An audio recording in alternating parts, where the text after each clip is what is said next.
Halo, perkenalkan nama saya Nuri Zriati Waisa. Saya dari kelas PIL 1 semester 2.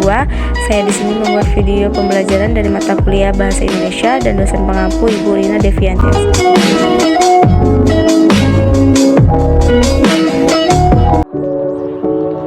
Baiklah, saya di sini akan menjelaskan tentang kesalahan berbahasa Indonesia di lingkungan sekitar. Sebelum saya membahas lebih dalam bagaimana kesalahan berbahasa Indonesia di lingkungan sekitar, saya akan membahas dulu pengertian bahasa. Apa sih itu bahasa? Bahasa, menurut Krida Laksana, adalah sebuah sistem lambang bunyi yang digunakan untuk bekerja sama, berkomunikasi, dan mengidentifikasikan diri oleh para anggota kelompok sosial. Sebagai sebuah sistem, bahasa itu tidak tersusun secara acak atau sembarangan. Bahasa itu memiliki keseluruhan aturan atau pedoman yang bisa dirujuk penggunanya. Apakah semua pengguna bahasa sudah paham betul dengan sistem bahasanya? Misalnya nih, sebagai orang Indonesia, sudahkah teman-teman paham bagaimana pengguna bahasa Indonesia yang benar? Teman-teman di sini pasti sudah tahu kan, apa sih itu sebenarnya kesalahan berbahasa? Kesalahan berbahasa itu adalah pelanggaran terhadap kode bahasa yang diakibatkan kurang sempurnanya pengetahuan dan penguasaan terhadap kode bahasa tersebut. Dengan kata lain, penggunaan bahasa belum menginternalisasikan kaidah bahasa dengan sempurna. Kesalahan berbahasa itu tidak sama dengan kekeliruan berbahasa ya teman-teman. Kesalahan berbahasa itu lebih disebabkan kurangnya pengetahuan bahasa, sedangkan kekeliruan disebabkan kurangnya maksimalnya penerapan kaidah bahasa yang sudah diketahui. Maka dari pengertian tadi dapat simpulkan bahwasannya kesalahan berbahasa Indonesia itu adalah kesalahan pemakaian bahasa yang tidak sesuai dengan kaidah atau sistem bahasa Indonesia.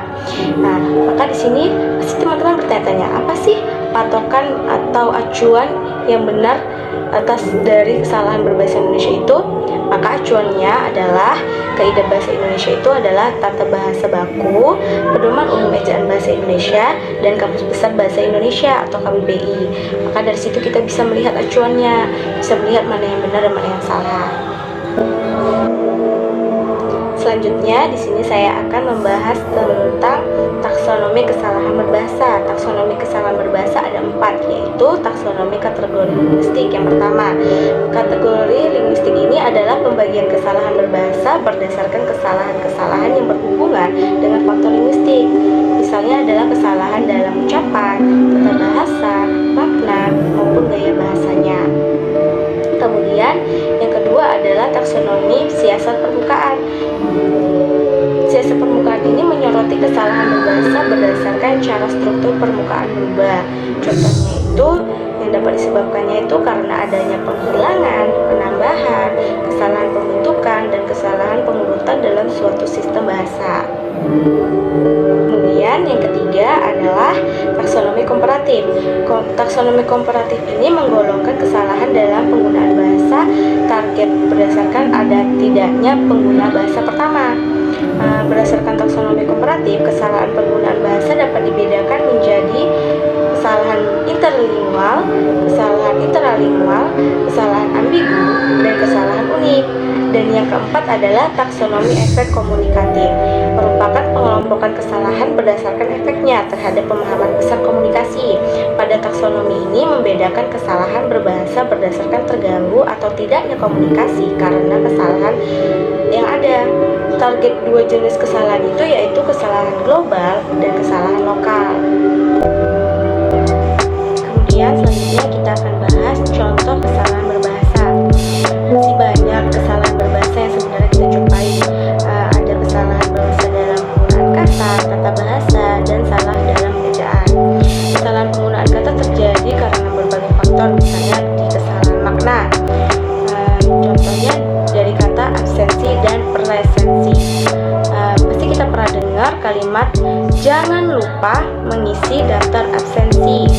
Dari sini kita sebagai lawan bicara pasti kita paham bahwa rekan kerja kita mengingatkan kita mengisi daftar kehadiran, namun sebenarnya absensi sendiri berarti tidak hadir. Apabila merujuk makna sesuai KBBI, maka jangan lupa mengisi daftar absensi. Berarti jangan lupa mengisi daftar ketidakhadiran. Padahal bukan itu makna yang dikehendaki. Lalu bagaimana yang benar? Jika absensi bermakna ketidakhadiran, kata yang bermakna kehadiran adalah presensi. Oleh karena itu, kata presensi lebih tepat. Dan selanjutnya, kita lihat dari kesalahan bentuk dan penulisannya. Contohnya dari kata merubah.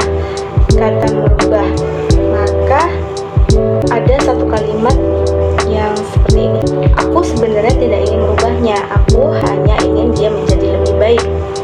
Tepatkah kata merubah jika merubah yang dimaksud adalah membuat berubah atau mengganti?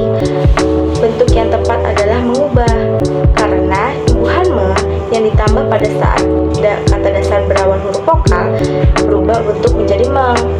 Misalnya, me tambah ubah menjadi mengubah, menjadikan bentuk lain.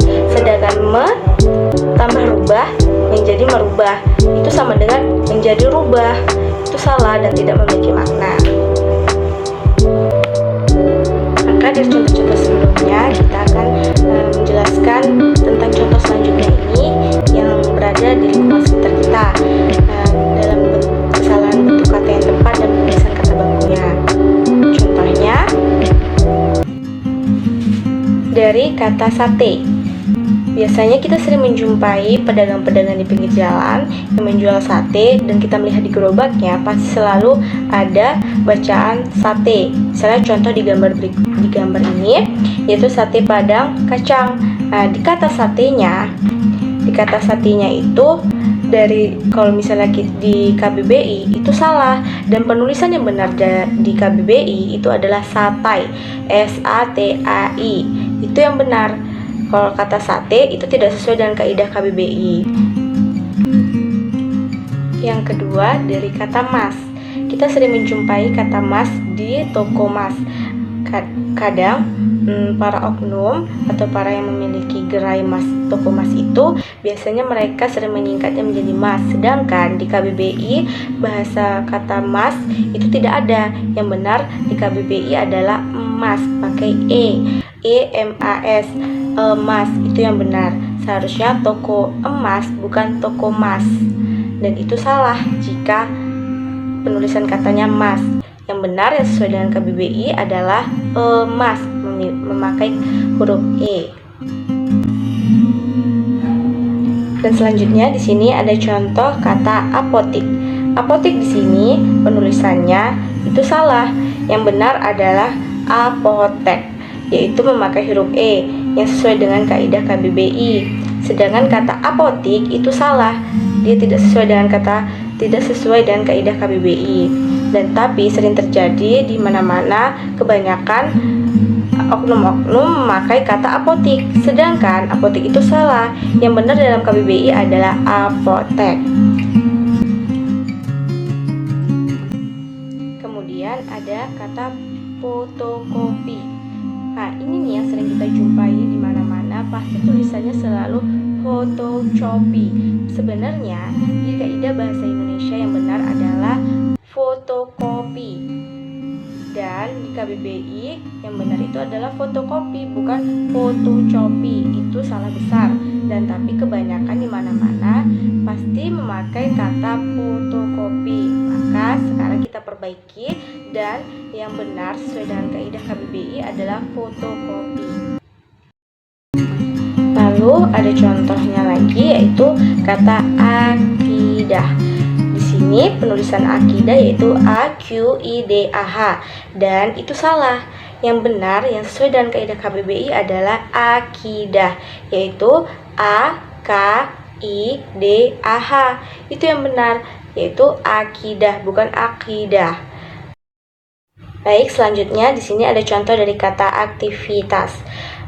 Dan kita sering keliru bahwasanya tulisan aktivitas itu memakai huruf F ya teman-teman, tapi ini salah. Yang benar sesuai dengan kaidah KBBI yaitu Kamus Besar Bahasa Indonesia, penulisan aktivitas itu yang benar adalah memakai huruf V, bukan memakai huruf F. Ini salah. Yang benar adalah memakai huruf V, yaitu aktivitas. Baiklah, itu penjelasan dari pembahasan tentang kesalahan berbahasa Indonesia di lingkungan sekitar kita. Terima kasih. kasih. Wassalamualaikum warahmatullahi wabarakatuh. Never gonna stop, I can't stop singing, so let's just